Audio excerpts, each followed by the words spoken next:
What's up YouTube, Bri here now. Today I'm gonna give you 3 tips to live more sustainably and reduce your grocery bill. It's an RV. I've been living in an RV on and off grid for a little over a year, and there have been things that I've learned throughout the process.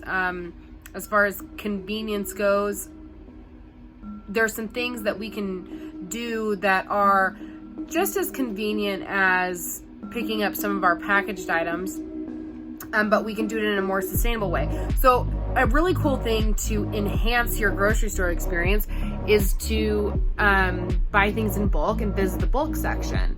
And one benefit to visiting the bulk section instead of getting your stuff prepackaged is that you do save some money because you're buying in bulk, and then you can get stuff in the amounts that you really want.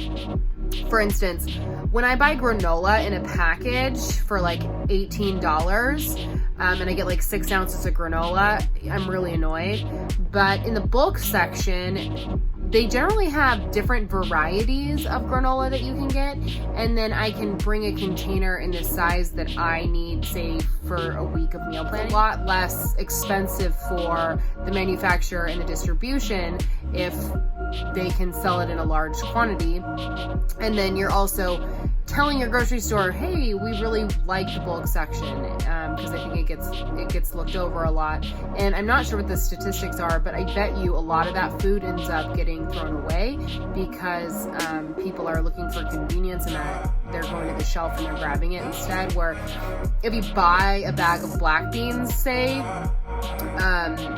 you could go to your bulk section really easily, and like I'll show you in a minute here, in a really beautiful glass mason jar, fill that up in your bulk section and then bring that home. And the second benefit is that it really enhances the aesthetics of your home.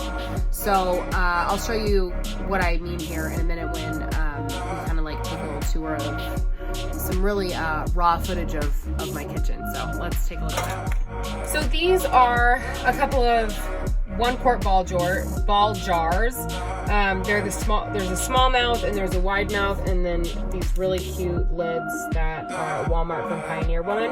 And what you're seeing in here is, do you ever go to the store, you get like a whole bunch of lemons because you're like, oh my god, I'm gonna like use all these lemons, and then you don't? Or if you get a big bag of lemons and you only use 2 or 3 of them, and then they start to get like raw. Well, a really cool way to use those instead of throwing them in the trash is that you can shove them in some jars. You know, you could even use plastic, like a plastic jug if you had it, fill it with vinegar. And you make your own citrus vinegar, and then you can use that for cleaning. It's great for windows. It's a great disinfectant. It's great for the shower. So this, for example, is Himalayan salt, and I can buy this. I think I end up saving like $1.50 per ounce or so when I buy it like this, and I can get a huge jar. This is 1 quart, and fill it all the way up. And then I use a molcajete to grind it up for cooking. And some stores will sell this larger granule of the Himalayan salt for a little bit cheaper, just because a lot of people want it fine ground already. So I'll show you my molcajete so you can kind of see how I do that. Okay, so this is a molcajete. And you can see like by the size of my hand, like how big it is. When you buy them brand new, you do have to kind of work it in. They're kind of rough when they first start, and then the longer you use it, it starts to smooth out. But so here's your fine granules, and then you just put this in here. And this is kind of an art form that you grow accustomed to. You get better at doing this, I think, over time. So just do a lot of that. And the salt actually breaks down quicker than I think some other spices do. Like, I feel coriander seeds take a little bit longer. It's really beautiful you probably know, Himalayan sea salt has a lot more minerals in it than regular salt, and then you're also not using processed iodized salt, and that can be unsustainable.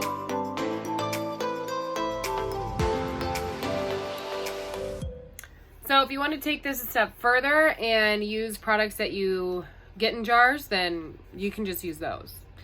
Back in the day when people would get jars, and some people that probably have grandparents that grew up in World War II, or even some of the baby boomers, you might notice how your parents like try to save trash a lot, and they're like, oh, we can use this, because they don't have as much of a concept of this throwaway consumer culture as we do. And so, you know, there's absolutely nothing wrong with, say, the jelly jar that you get from the store being reused as a jar for your salt at home. Just, you could soak the jar in hot soapy water and scrub the label off, and it'll actually be really gorgeous. And then you can buy labels if you really want to make it fancy and write what it is on them. And then that's a secondary use where you're not having to worry about recycling, because let's just be honest, the glass that we're throwing in the trash right now is not getting recycled anymore. So it's a great alternative. And then a lot of the time those glass jars are really strong and they'll last for a really long time. So I don't think there's anything wrong with doing that. Like, why would there be something wrong with it? There's nothing wrong with it. It's just this notion of laziness to wash the jar. I mean, let's just be honest, like, nobody's wanting to wash their jelly jar. So if you're looking for alternatives to not spend any money on ball jars, additionally, just look at what you're already buying in the store and then just wash that out and then use that in bulk. And if you're watching this, you're probably already doing that because, you know, you're a baller and you got your zero waste game down. So these are just tips for people who are looking for other alternatives to packaging. So, all right, and so tip number 3 is going to be don't use trash bags. If you can, don't use trash bags, and then just throw your trash directly into the dumpster. I know some people can't do this because they live far away from the dumpster, but if you don't, then you can eliminate bags in that way if you want to. 3 money-saving tips from this video are: 1, if you have citrus that gets old and turns into rocks, you can put that citrus in vinegar, cover it all the way to the top, and then seal it in a jar, let it sit for like 2 or 3 weeks, and then you have citrus vinegar. You can use that for cleaning. When you do strain the vinegar, yes, you want to compost the lemons and oranges if you can. And then number 2 is if you have jars, jelly jars, peanut butter jars, any food that comes in glass, soap and water the glass, and then use that for your bulk section, especially for spices. It's such a great option because you have to use so many little tiny baggies, and it's so annoying when you're cooking to have all these different bags just falling all over each other while you're cooking.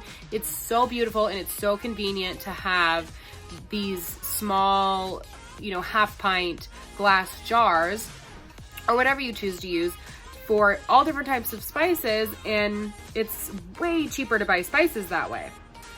And then money-saving tip number 3 is don't buy trash bags anymore. If you can, just don't.